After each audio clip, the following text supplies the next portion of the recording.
Hello, dear students. Good morning. Today we are going to discuss third question on your play As You Like It. We have already discussed two important questions.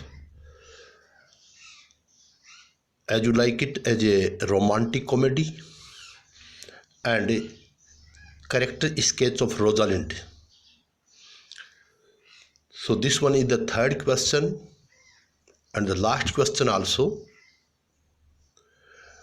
There is a very beautiful paragraph in As You Like It on the 7 stages of human life. Jacques is a very important character in the play. He is a philosopher. He is a thinking fellow. दार्शनिक स्वभाव का आदमी है Jaques. He lives in the forest of Arden. Forest of Arden में रहता है. And he makes this speech on human life.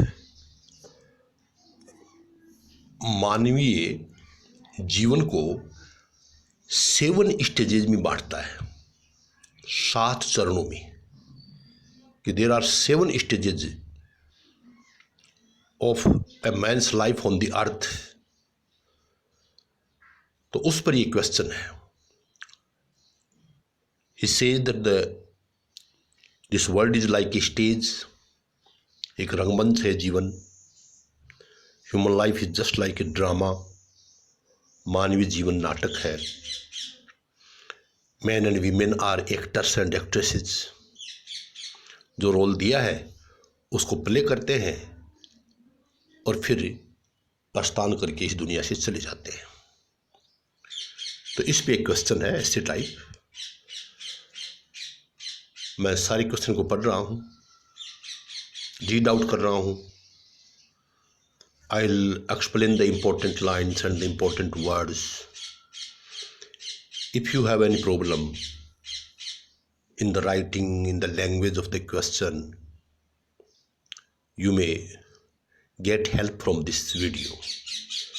So, okay, write a note on the 7 stages of human life as defined by William Shakespeare in his As You Like It. तो As You Like It में जो 7 stage बताई हैं उसका वर्णन करना है. और how does Shakespeare divide human life into 7 stages in his As You Like It. As You Like It में 7 स्टेज कौन कौन सी हैं उनका वर्णन करना है. William Shakespeare comedy As You Like It is a romantic comedy. बहुत पहले की लाइन है, रोमांटिक कॉमेडी है which is primarily A love story. ये एक प्यार कहानी है और लव स्टोरीज बल्कि कई प्यार कहानियाँ हैं. एंडिंग विद मैरिज बेल्स, जो शादी की शहनाइयों के साथ समाप्त होती हैं. शेक्सपियर डिपिक्ट्स ए रोमांटिक वर्ल्ड. डिपिक्ट्स में चित्रित करता है, एक रोमांटिक संसार का चित्रण करता है. इन विच कैरेक्टर्स, जिसके अंदर पात्र हो क्या करते हैं.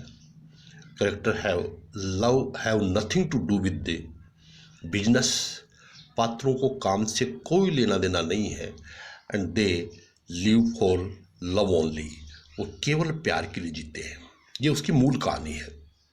The play is criticised on the ground. इस प्ले की ये आलोचना भी की जाती है that it is cut off from reality.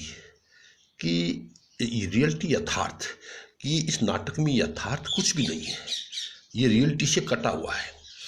As a matter of fact, लेकिन सच्चाई क्या है. As you like it has the blend of romance and realism. Blend means mixture, मिश्रण. इसमें रोमांस भी है और यथार्थ भी है. Love is ideal. प्यार आदर्श है. एंड डिजायरेबल, वांछित भी है. But it has its own limitations. लेकिन प्यार की भी अपनी सीमाएं हैं. And the lovers are aware of the limitations of love. और प्यार की सीमाओं को जानते भी हैं. तो इसलिए इसको केवल रोमांटिक कहानी कहना गलत होगा. लेकिन एक चीज़ और जो हमारे क्वेश्चन से रिलेटेड है, अब उस पर आते हैं. More over we have a philosophical character in the play named Jaques, कि जेक्स नाम का एक दार्शनिक पात्र है, who criticises the ways and the workings of the world, जो संसार के तौर तरीकों की आलोचना करता है।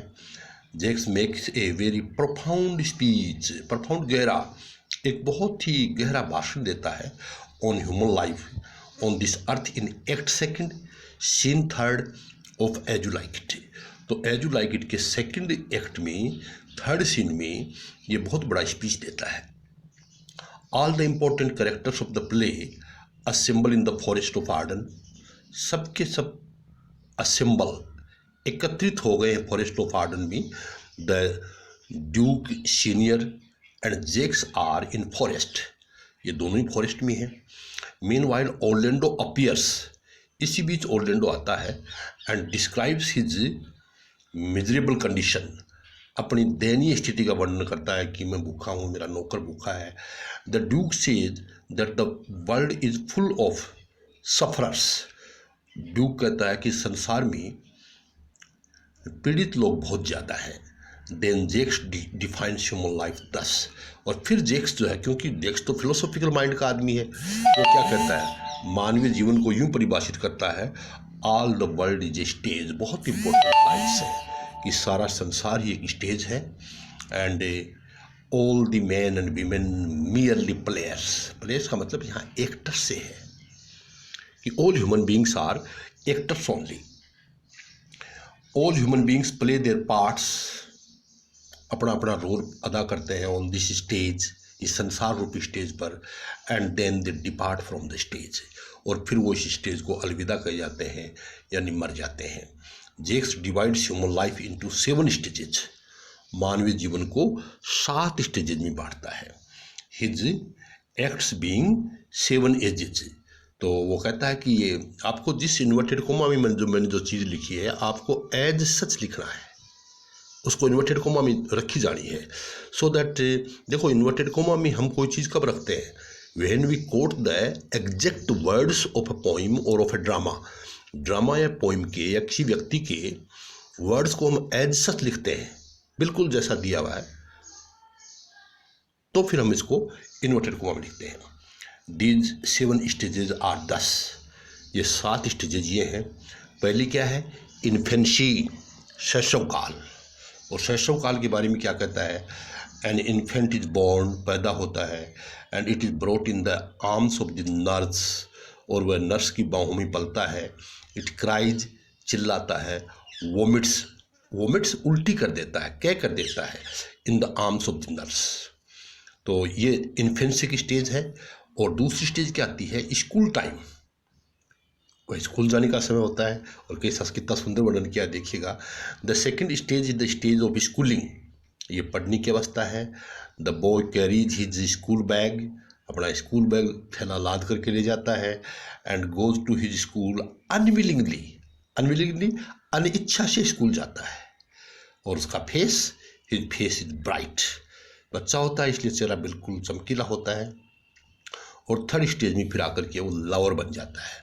The third part is the part of A lover, he size like a furnace, size आहें भरता है, फर्नेस भट्टी की तरह से प्यार के दबाव में, एंड कंपोजेज पोइम्स, कविताएं लिखता है, in the praise of his beloved, अपने बिलवड की प्रेज में, प्रशंसा में कविताएं लिखता है। और फिर चौथे नंबर पे वह सोल्जर बन जाता है, जज। The fourth part is the role of a soldier, और सोल्जर के रूप में क्या करता है, he lives for name and fame, वह नाम और प्रसिद्धि के लिए जीता है।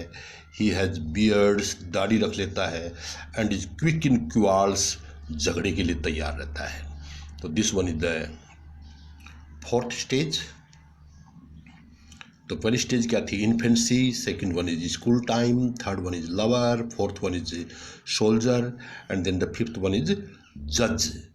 The fifth stage in the role of A is the role of ए जज, वह जज के रूप में आ जाता है। मैन ग्रोज फैट, मोटा हो जाता है। Has beards of formal cut, दाढ़ी वाड़ी बढ़ा के रखता है। एंड फिर जो फुल ऑफ वाइज रिमार्क्स से, और बुद्धिमान टिप्पणियाँ बहुत करता है, प्रोवर्ब्स, प्रोवर्ब्स कहावतें बहुत बोलता है। और फिर sixth stage, stage of decay, decay गिरावट, अब स्वास्थ्य में गिरावट आना शुरू हो जाती है। The sixth stage is the stage of decaying powers. Decaying घटती हुई शक्तियों का है। He puts on spectacles on his nose, नाक पे चश्मा आ जाता है। He dress is long loose, hang loose, और उसकी ड्रेस जो है वो ढीली हो जाती है, लटकती हैं upon him, and his voice becomes harsh, और आवाज़ भी वैसी नहीं रहती, थोड़ी कटु हो जाती है। And then the seventh stage, और ये क्या है, at the doorstep of death, मौत की दहलीज पर पहुंच जाता है आदमी। The seventh stage is the last stage that ends this strange eventful history. ये जो बड़ी अद्भुत और घटनाओं से भरा हुआ इतिहास इसको ख़त्म कर देती है।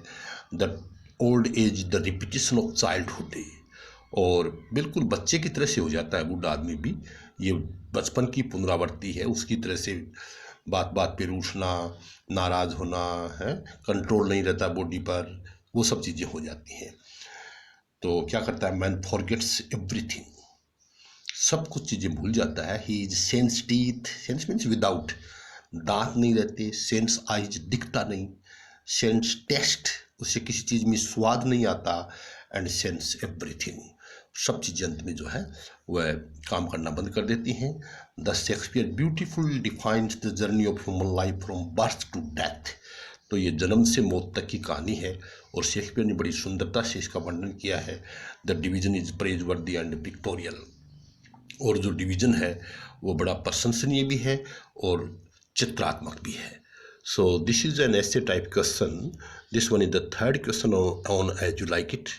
I will upload some more questions and we will discuss them. I hope you are enjoying it and you are learning from it. Dear students, the lockdown will continue for a long time. Therefore, please don't waste time. Use time. And be ready, prepare yourself for the online study mode. So till then, goodbye.